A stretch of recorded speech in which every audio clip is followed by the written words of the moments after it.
Bueno, buenas tardes, bienvenidos a todos. Vamos a iniciar con la sesión de hoy y nos traen dos aspectos importantes que son muy habituales y son cotidianos. La situación es que tenemos que aprender a cómo ordenarnos en el proceso de interpretación de las pruebas diagnósticas. Y que conste que esto solo es la base, o sea, no es que ya con esto sepamos interpretar todos los laboratorios del mundo. Tienen que tener un juicio clínico, tienen que desarrollar su criterio propio de cómo interpretar las pruebas que están evaluando o que se les están presentando, y hay que tener cierto orden en el proceso para que no, digamos, incurramos en algún error diagnóstico. Sobre todo,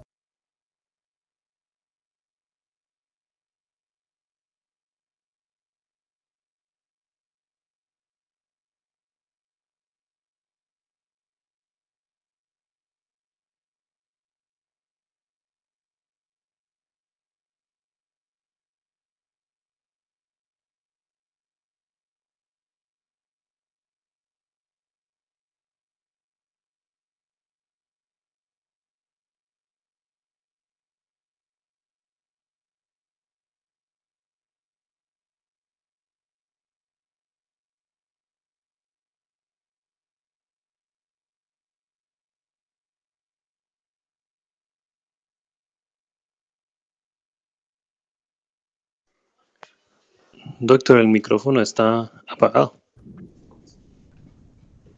sí, gracias, doctora, hasta ahorita me percaté. Pues les comentaba, Sí. gracias por la aclaración, ahí había el chat también. Ese es el problema que tengo.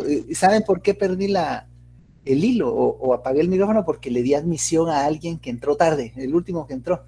Ese es el gran problema. Necesito, por favor, que cuando reciban la invitación, le den aceptar a la invitación, y de esa manera nos evitamos que ustedes tengan que estar solicitando ingreso a la sesión.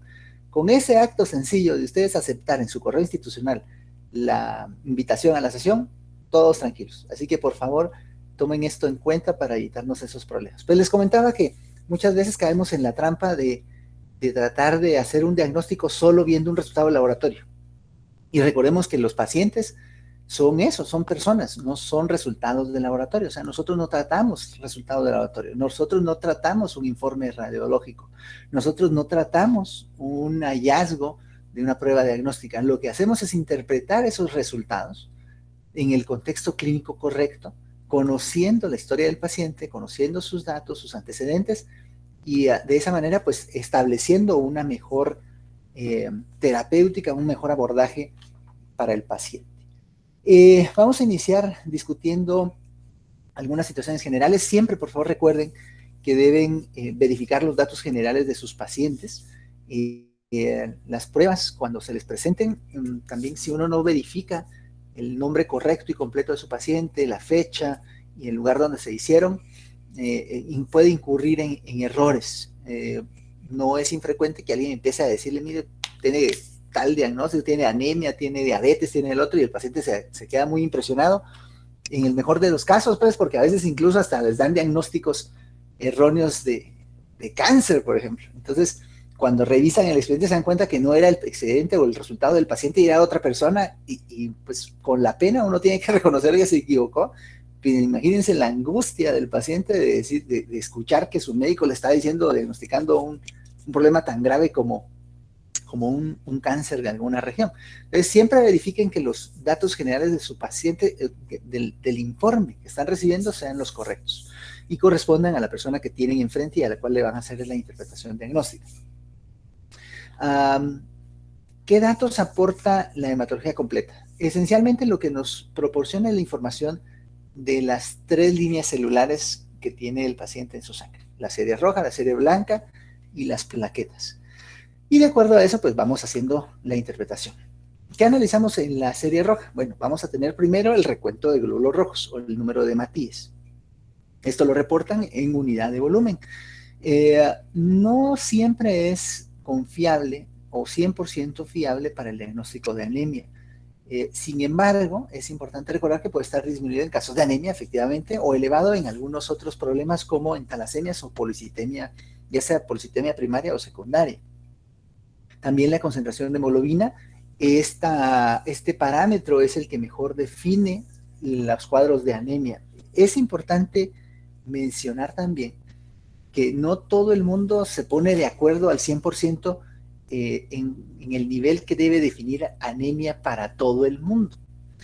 Por lo general se acepta que los pacientes tienen anemia si tienen una hemoglobina abajo de 12.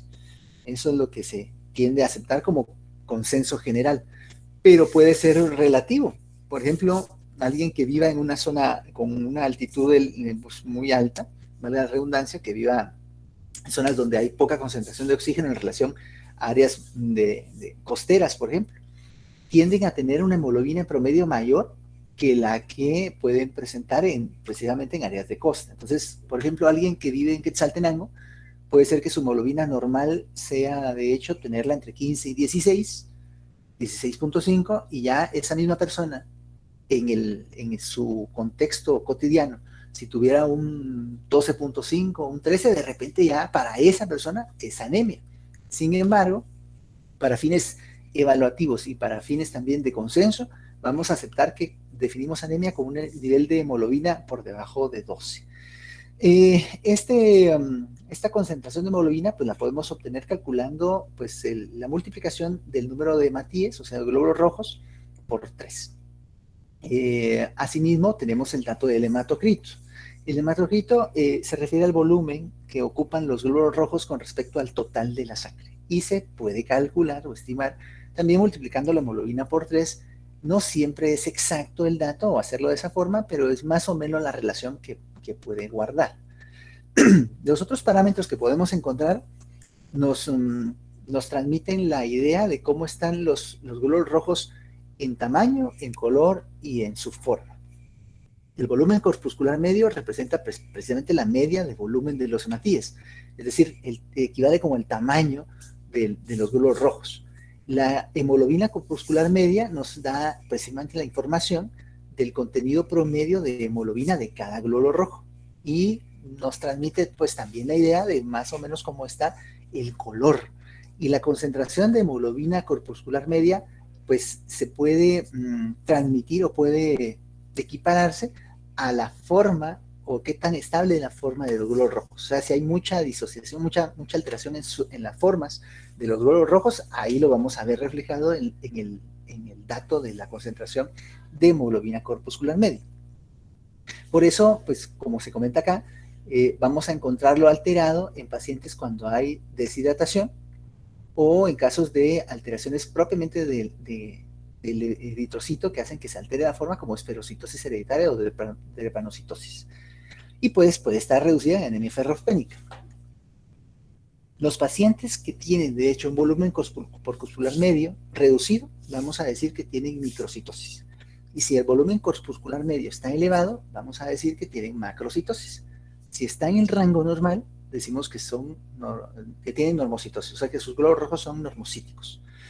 Si la concentración de hemoglobina corpuscular media está elevada, pues vamos a decir que hay formas muy alteradas o que las formas son grandes o tienden a ser grandes. Y si la hemoglobina corpuscular media, por otro lado, está también alterada, si está elevada, vamos a pensar que los glóbulos rojos tienden a ser en su mayoría grandes, o sea, macrocíticos, y si están reducidos van a ser microcíticos.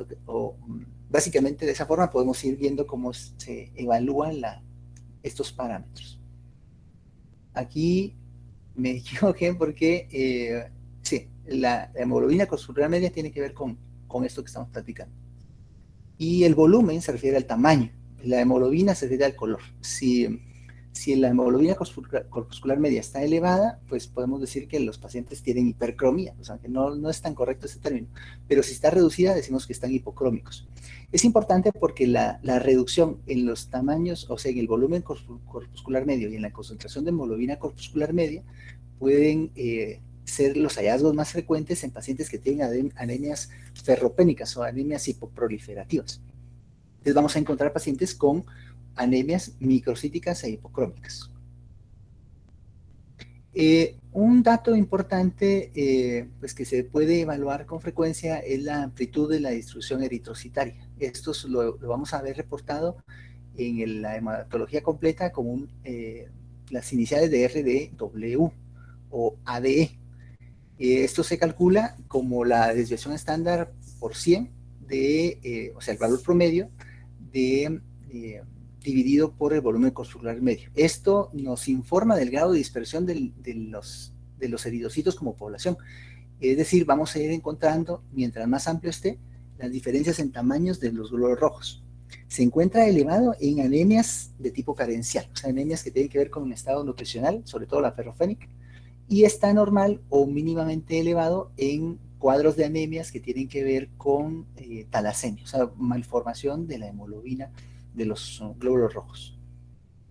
Los reticulocitos son importantes también porque nos dan la idea, nos transmiten la idea de cómo se están produciendo los precursores de glóbulos rojos a nivel de la médula ósea. Entonces, si encontráramos un paciente que tiene anemia, pero tiene un índice de reticulocitos bajo, o tiene un recuento de reticulocitos por debajo de 1, pues podríamos pensar que la médula ósea no es capaz de suplementar o de responder de forma correcta a la anemia que tiene el paciente, y por lo mismo el origen de esa alteración tenemos que ir a buscarlo precisamente en la médula ósea, de cómo se están produciendo esos precursores. Si por otro lado vemos que el paciente tiene anemia, pero los reticulocitos están incrementados, lo que podemos interpretar es que los pacientes van a estar respondiendo de forma, pues entre comillas, adecuada, y su médula ósea está tratando de compensar esa reducción que hay a nivel periférico. Es decir, el origen de la anemia no va a estar en la médula ósea. Esto nos puede ayudar a ir definiendo precisamente cuál es la causa posible de la anemia del paciente. Cuando estamos analizando una hematología completa, debemos de evaluar ciertas características. Por ejemplo, la edad, que ya habíamos platicado, pues que son situaciones que pueden alterar. La raza o el origen geográfico es otro punto importante. En algunas regiones del mundo, sobre todo en Oriente Medio o en la India, puede ser frecuente o tener una mayor preponderancia la presencia de beta-talasemia. En otras áreas, sobre todo en áreas donde hay una población de raza negra pues mayoritaria, la frecuencia con la que se presentan algunas anormalidades de los glóbulos rojos, como las anemias de células falciformes o la deficiencia de glucosa 6-fosfato deshidrogenasa, son más frecuentes, y pues es algo que podría uno considerar con mayor preponderancia en estas regiones o en pacientes que provienen de esas áreas. Incluso aquí en Guatemala, cuando tengamos pacientes con anemia y sean anemias que no responden a las intervenciones habituales, pero son pacientes de raza negra, pues uno debería pensar en este tipo de alteración o de causas de anemia. Los antecedentes familiares también son muy importantes. Por ejemplo, en pacientes que tienen antecedentes de litiasis biliar o esplenectomía, esto pues puede sugerir que han tenido en la familia situaciones de anemia hemolítica crónica como causa de anemia, y eso pues nos puede ayudar a interpretar la anemia que un paciente esté presentando, aunque no tenga ese antecedente en sí, sino sea un antecedente familiar. Y en pacientes que tienen como pues precursores o cuyos padres o abuelos han tenido problemas de hemoglobinopatías, pues también eso es importante como antecedente, como a explicar o poder interpretar adecuadamente la anemia que puedan presentar estos pacientes. Cuando hablamos del género, o sea, del sexo, algunas condiciones como la deficiencia de glucosa 6-fosfato deshidrogenasa también tiende a ser un poco más frecuente en pacientes varones que en mujeres. Los antecedentes personales, sobre todo en pacientes adultos, la exposición a fármacos o a sustancias tóxicas o incluso como el alcohol es importante. También es importante descartar problemas que puedan predisponer a sangrado digestivo, como problemas de hepatopatías crónicas, problemas de gastritis crónica, problemas que tengan que ver con ulceraciones, que puedan incluso generar sangrados microscópicos que el paciente no detecte pues, en su vida cotidiana, pero que ya cuando uno lo evalúa en una hematología completa ve que tienen anemias importantes. Esto es importante también en pacientes que tengan antecedentes personales de cáncer de colon. Pues estos pacientes tienden a tener anemias crónicas también, como un dato de presentación con cierta frecuencia. Antecedentes de otras enfermedades, como estábamos comentando, o cuadros de mala digestión, mala absorción. Anemias nutricionales. Las anemias de origen nutricional tienden a ser muy frecuentes en Guatemala, en regiones pues donde hay un inadecuado estado nutricional, pues es bastante frecuente. Y en el examen físico, uno tiene que poner atención, obviamente, a todos los parámetros vitales del paciente, pero también a ciertas situaciones. Por ejemplo, la presencia de ictericia en un paciente con anemia puede sugerir que el paciente tiene anemia hemolítica. Si encontramos que hay esplenomegalia, pues también uno debería pensar en la posibilidad de anemias hemolíticas, ya sea agudas o crónicas, algunas situaciones como anemia de células falciformes, beta-talasemia, o incluso considerar, y sobre todo si hubiera afección de otras líneas celulares, algunas condiciones de síndromes linfoproliferativos, como pues, leucemias o linfomas. La presencia de adenopatías en alguna región del paciente, en alguna región del cuerpo del paciente, pues puede también sugerir la presencia de linfomas o leucemias o algunas otras alteraciones. Y en el caso de algunas situaciones muy específicas, como por ejemplo cuadros de petequias, cuadros de dermatitis o mucositis, pueden surgir como manifestaciones que sugieran alguna alteración hematológica relacionada con malignidad o otras complicaciones como síndrome de fallo medular, ya sea congénito o adquirido. Entonces, todos los antecedentes de nuestros pacientes, todas las situaciones de tipo nutricional y el examen físico es muy importante en la interpretación de la hematología completa. Como platicábamos, es muy importante también tomar en cuenta la altitud sobre el nivel del mar donde el paciente está desarrollando su vida, o sea, donde vive normalmente, porque en la medida que esa altitud va siendo mayor, pues la media de hemoglobina también tiende a ser un poco mayor. Incluso en pacientes que viven en áreas muy altas sobre el nivel del mar, puede ser hasta 2.5, 2.7 o hasta 3.5 arriba de la media poblacional. Es decir, eso hay que tomarlo en cuenta para la interpretación de las hematologías de esos pacientes. Por ejemplo, si un paciente que viene de un área con una altitud muy elevada tuviera 12.5 gramos de hemoglobina y pensamos que por eso no tiene anemia, tendríamos que restarle, de hecho, de acuerdo al nivel donde esté viviendo, ya sea alrededor de 3 o 3.5 gramos de hemoglobina, y realmente ese paciente tendría alrededor de 9 o 10 gramos de hemoglobina real. Entonces es importante para poder diagnosticar si el paciente tiene o no tiene anemia. Aquí estábamos pues ya comentando los diferentes tipos de anemia que pueden presentar los pacientes de acuerdo a la alteración. Si vemos que un paciente tiene anemia, pero tiene microcitosis, o sea, reducción del volumen corpuscular medio, y la cantidad de reticulocitos es baja, lo que tenemos que pensar, como habíamos platicado, es que la médula ósea no está respondiendo bien. Y por ende, este paciente hay que pensar que puede tener una anemia por deficiencia severa de hierro, o una anemia que esté relacionada con procesos infecciosos agudos severos, una anemia inflamatoria crónica, o sea, de cualquier trastorno crónico, sobre todo infecciones crónicas o incluso problemas de falla renal, intoxicación por metales pesados, como pues, intoxicación por plomo, y anemias sideroblásticas. Si el paciente tiene una anemia con un volumen corpuscular medio reducido, o sea, tiene microcitosis, pero tiene reticulocitos normales o incrementados, entonces lo que vamos a pensar es que tiene anemia, pero la deficiencia de hierro no es tan grave o ya está en tratamiento, o tiene una talasemia, un síndrome talasémico. ¿Por qué? Pues porque puede regenerar reticulocitos, pero la talasemia como tal induce que los pacientes pierdan sus eritrocitos a nivel ya periférico, que se destruyan más fácilmente o que no vivan lo suficiente. Entonces el fallo no está dentro de la médula, sino está a nivel periférico. Si el paciente tiene anemia y es normocítica, es decir, con un volumen corpuscular medio normal, pero reticulocitos reducidos, entonces vamos a pensar en todas estas posibilidades. Por ejemplo, tiene un fracaso medular congénito adquirido, infiltración medular neoplásica por neoplasias que puedan infiltrar médula ósea, o sea, que tengan metástasis a nivel de la médula ósea. Cuando no está asociada a otras citopenias, podemos pensar en aplasia pura de células o de sangre roja. O sea, ya eso es una deficiencia en sí, directa o específica de la médula ósea como tal. También podemos encontrar en los casos de anemia algunas formas de anemias congénitas o relacionadas con algunos procesos infecciosos, anemia de la fase inicial de un proceso inflamatorio severo, como una respuesta inflamatoria sistémica muy severa, en los cuadros de sepsis, por ejemplo, o choque séptico. anemia asociada a falla renal crónica o asociada a fármacos. Aquí el punto es que la médula ósea no está siendo capaz de reemplazar o de producir los precursores para reemplazar lo que se está perdiendo en el paciente, o sea, para mejorar la anemia del paciente.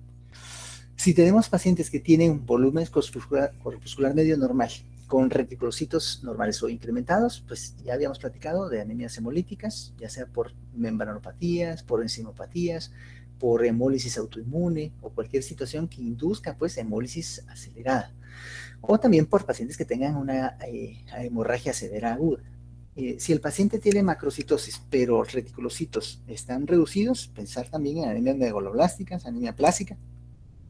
O sea, en este caso, los pacientes lo que tienen es una falla medular que no permite pues, que produzcan adecuadamente los precursores de glóbulos rojos, síndrome de mielodisplasticos, hepatopatía también, hipotiroidismo y síndrome de Down.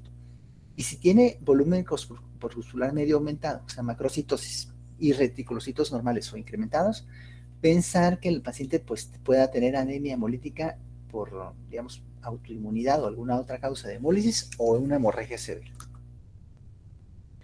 La otra alteración importante de glóbulos rojos pues tiene que ver con el exceso de los mismos. En este caso, pues lo que llamamos, como le llamamos a este trastorno es poliglobulia o eritrocitosis.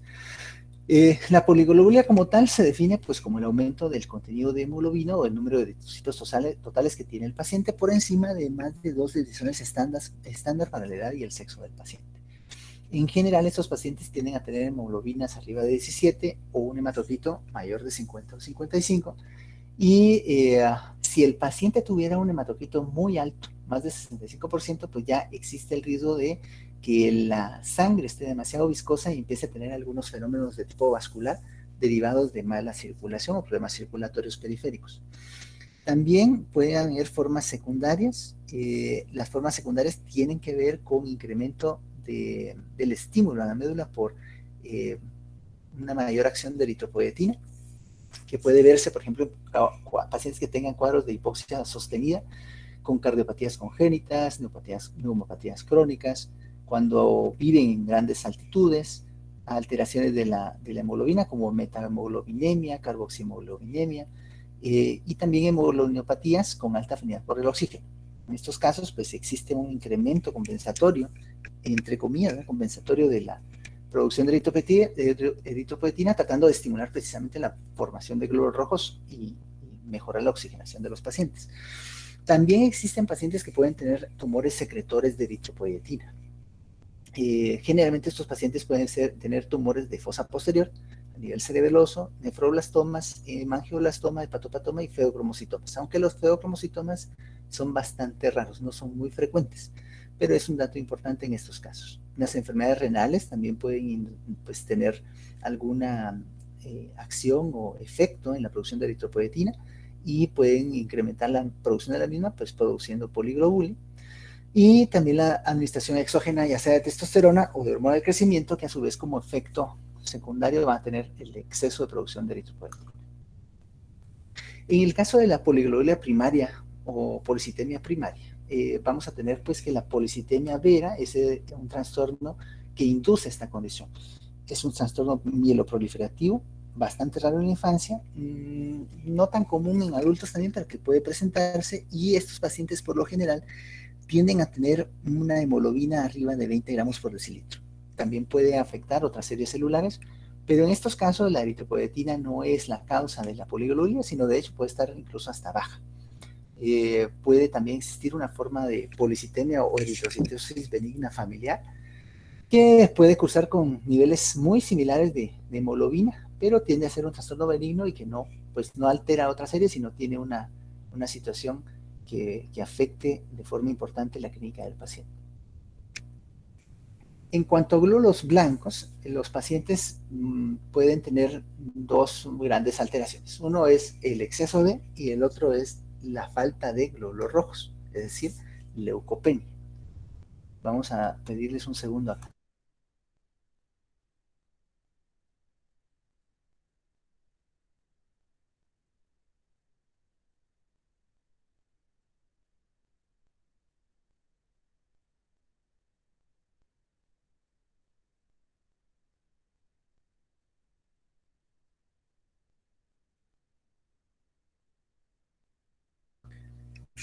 Perdón por la interrupción, vamos a continuar. Les decía entonces que los pacientes pueden tener ya sea leucopenia, si los glóbulos blancos están reducidos, o leucocitosis si estuvieran aumentados. Cuando los pacientes tienen leucocitosis y la fórmula diferencial de los mismos está desviada a la izquierda, los pacientes, por lo general, lo que debemos interpretar es que están cursando con algún proceso infeccioso, sobre todo, y mientras más desviado a la izquierda esté y más aumentado estén los leucocitos, pues las infecciones tienden a ser más severas, más graves. También podrían presentarse estas alteraciones en cuadros de síndromes mieloproliferativos o en pacientes que tengan alguna invasión a médula ósea, pero no hay que confundir estos cuadros con la neutrofilia cuando los neutrófilos son maduros. Los cuadros de neutrofilia no siempre son de hecho patológicos, pero pueden estar relacionados con procesos inflamatorios agudos.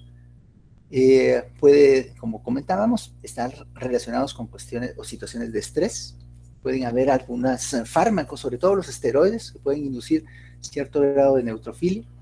Los cuadros infecciosos, que pues ya comentábamos que pueden dar también neutrofilia, las enfermedades inflamatorias crónicas, síndromes mieloproliferativos, enfermedades congénitas y también pues cuadros de enfermedades de células falciformes pueden dar neutrofilia. Cuando existe un incremento muy severo de leucocitos, o sea, desproporcionado, con desviación a la izquierda, a esta condición se le conoce como reacción leucemoide y puede observarse en algunos cuadros infecciosos severos, sobre todo de origen bacteriano, como cuadros de tosferina, en algunas cuestiones virales, por ejemplo, como mononucleosis, o en pacientes que se están recuperando de condiciones de granulocitosis o que están en tratamiento con factores estimulantes de crecimiento de colonias de granulocitos. También en algunos casos en pacientes recién nacidos que están pretérmino puede haber cierto grado de reacción leucemoide, pero pues hay que interpretarlo de acuerdo al antecedente del paciente para no confundir esto con cuadros de leucemias o cuadros linfoproliferativos. La linfocitosis es, pues como su nombre lo dice, cuando los linfocitos están incrementados. La linfocitosis relativa es más frecuente que la linfocitosis absoluta, es decir, cuando no necesariamente está aumentada la cantidad de linfocitos, sino solo el porcentaje. En estos casos, pues hay que pensar que los pacientes pueden estar cursando con una infección viral, pero también puede presentarse infecciones bacterianas agudas, en algunos cuadros subagudos o crónicos como tuberculosis, brucelosis, o en enfermedades autoinmunes o inflamatorias crónicas. En estos casos, pues puede haber cierto grado de linfocitosis relativa. También en pacientes que se han vacunado recientemente, sobre todo cuando han recibido vacunas que son para prevenir infecciones virales, también puede haber esta reacción. Y también se puede observar como reacción en algunas ocasiones a algunos fármacos. También es importante recordar que pues, en algunos pacientes encontrar linfocitosis puede ser el cuadro inicial con el que pacientes con leucemia, sobre todo leucemia aguda linfoblástica, puedan debutar. Entonces, hay que ponerle atención y darle seguimiento correcto, adecuado, digamos, examinar muy bien a nuestros pacientes cuando encontremos esta situación y, digamos, si no nos queda claro, pues darle seguimiento prudente, en tiempos prudentes para que no se nos vaya a escapar un diagnóstico de este tipo. Los pacientes que tienen un incremento en el porcentaje o en el recuento de monocitos también pueden estarse recuperando de una situación que haya alterado previamente su recuento de glóbulos blancos, sobre todo los neutrófilos. O sea, se puede observar monocitosis en pacientes que han tenido neutropenia o en pacientes que están recuperando de infección viral o infecciones crónicas como tuberculosis, brucelosis, toxoplasmosis, paludismo. También en pacientes que tienen enfermedades inflamatorias o pacientes que tienen hemopatías malignas como leucemias mieloides, linfomas y síndrome mielodisplásico. Y también hay pacientes que pueden tener alguna neutropenia crónica como pues manifestación y tener también monocitosis. Cuando vemos pacientes con eosinofilia, estos pacientes pues tenemos que pensar que tienen más probabilidad de tener algún trastorno de tipo alérgico, o también recordar que hay pacientes que tienen esto como manifestación de parasitismo, sobre todo en relación a parasitismo intenso, principalmente por cuadros de helmintiosis. Pero los pacientes que tienen eosinofilia casi siempre van a tener algún antecedente relacionado con asma, con rinitis, dermatitis atópica, urticaria o hipersensibilidad a alimentos o fármacos. También existen algunas condiciones que son más raras, son menos frecuentes, pero que pueden también debutar con eosinofilia, como pacientes que tienen enfermedad de Churg-Strauss o que tienen también leucemias, sobre todo el linfoma de Hodgkin o leucemia eosinofílica, o trastornos mieloproliferativos crónicos. Estos pacientes también pueden debutar con eosinofilia. ¿Cuándo sospechar estas condiciones? Cuando pues, no encontramos estos antecedentes de tipo alérgico o vemos que el paciente pues, no tiene ninguna situación parasitaria como para explicar la eosinofilia que presenta. En estos casos hay que pensar en causas más raras de eosinofilia y sobre todo también si aparecen algunos otros hallazgos como escleromegalia o venopatías periféricas. La vasofilia es bastante rara, también es, digamos, poco frecuente que dé problemas importantes en los pacientes, pero puede ser una manifestación de reacciones de tipo alérgico o de hipersensibilidad a algunos fármacos o alimentos, y también como una manifestación de urticarias agudas. Es poco frecuente, pero puede también presentarse en pacientes que tengan leucemia y mieloides crónicas. El otro extremo de estas alteraciones es la neutropenia y la vamos a clasificar de acuerdo al recuento de neutrófilos. Se clasifica en leve cuando tenemos una neutropenia que está con recuento entre 1000 y 1500, moderada entre 500 y 1000 y grave si tiene menos de 500. Y extrema si tiene menos de 100 de recuento de neutrófilos. Pueden ser primarias o secundarias. Primarias cuando pues, la producción de las mismas está reducida, ya sea por una condición propia, digamos, primaria de inmunodeficiencia o cuando hay falla medular, sobre todo en pacientes que tienen anemia plástica. Hay algunas condiciones metabólicas que pueden influir en esto mismo, pero son más raras. Y las secundarias, de hecho, son las pues, que tienden a ser más frecuentes, cuando son secundarias a alguna infección, a uso de medicamentos, cuando son inmunológicas o cuando hay pues, alguna deficiencia nutricional. En pacientes que han recibido quimioterapia o que tienen hiperestrenismo también son pues, relativamente más frecuentes. Hay que recordar que la causa más frecuente de neutropenia aguda es los procesos infecciosos, pero tienden a resolverse rápidamente cuando los pacientes pues, tienen otras causas distintas y las infecciones no son severas. La linfopenia se refiere a la reducción de de linfocitos y generalmente la definimos con un recuento menor de 1000. Cuando tenemos linfopenia absoluta y se sostiene, o sea, se mantiene a través del tiempo, hay que descartar alguna inmunodeficiencia, ya sea congénita o adquirida, en este caso VIH-Sida. Pero hay algunas otras infecciones que pueden dar situaciones también de linfopenia, sobre todo infecciones virales como infecciones por Epstein-Barr o citomegalovirus pueden dar linfopenia también, infecciones bacterianas o situaciones que el paciente pues, haya estado expuesto a algún fármaco o a radiación también como parte de su tratamiento para otras condiciones, también pueden cursar con linfopenia. La monocitopenia, la eosinopenia y la vasopenia realmente no tienen mucha relevancia clínica desde el punto de vista práctico, así que no vamos a discutir mucho de esto.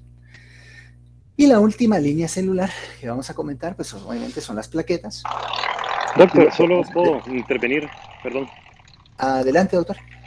Disculpe la interrupción. Mi único aporte, porque el doctor Morera obviamente ya explicó excelente cómo es todo el tema de la serie blanca.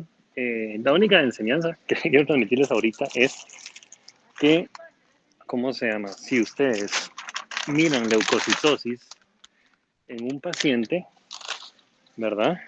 Independientemente si tiene 15.000 blancos, si tiene 50.000 y todo, no solo se vayan con el tema de infecciones, porque es un error que se comete mucho a nivel hospitalario. O sea, miran leucocitosis y automáticamente es infecciones o ver de dónde se sacan una infección para justificar la leucocitosis. Y a veces simplemente la inflamación por una pancreatitis, por ejemplo, peor esta cosa. Entonces, yo lo quiero que tengan en mente siempre que miren leucocitosis es piensen no solo en infecciones, piensen en todo lo que ha mencionado el doctor Moreira, ¿verdad? Obviamente, si todo apunta a una infección, pues ni modo, ¿verdad? Y sí es cierto que va a ser lo más común, pero a veces nos engatusamos, por así decirlo, tanto en querer encontrar una infección por la leucocitosis que nos cegamos a otras posibilidades y después resulta que no era por eso, que era por leucemia, que era por una inflamación por otro proceso cómo se llama en otro lado. Entonces, es lo único que quiero que tengan en mente siempre con el tema de la leucocitosis, ¿verdad? Que no todo siempre es infección, como a veces lo quieren hacer ver, ¿verdad? Que hay una gran gama de posibilidades, como mencionó el doctor Moreira, y que cuando ya empiecen a verlo, ¿verdad? A ver que efectivamente no solo las infecciones tienen esta condición frecuente, sino un montón de patologías más. Gracias, doctor Moreira. No, gracias a usted por el aporte, doctor, y la, la recomendación.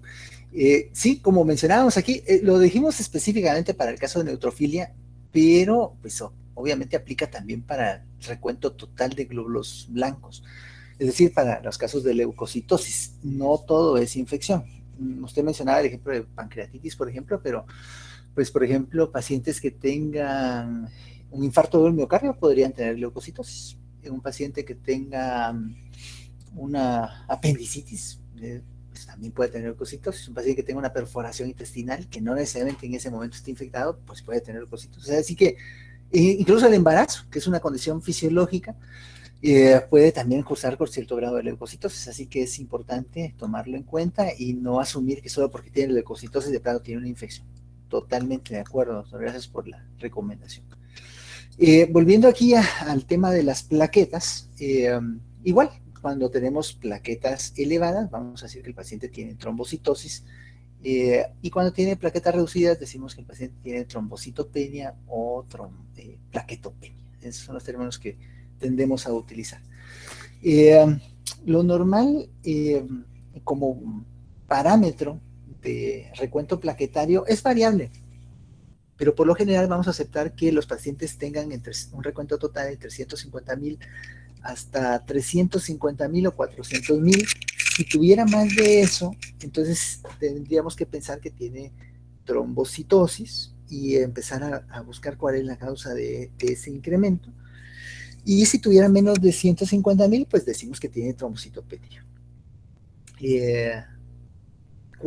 Mientras más bajo esté el recuento plaquetario, más riesgo de sangrado van a tener, pero por lo general se acepta que arriba de 50,000 los pacientes tienen un riesgo solo por el punto de las plaquetas relativamente bajo de tener sangrados espontáneos.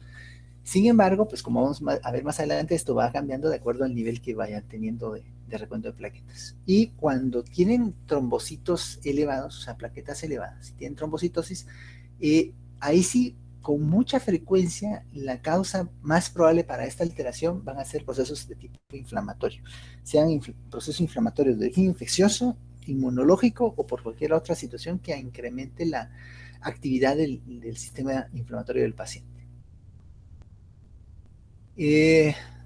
Aquí tenemos algunos parámetros, como por ejemplo el plaquetocrito, que es el volumen ocupado por las plaquetas de acuerdo o sobre el total de la sangre, y eso se expresa en porcentaje, y también el índice de masa plaquetaria.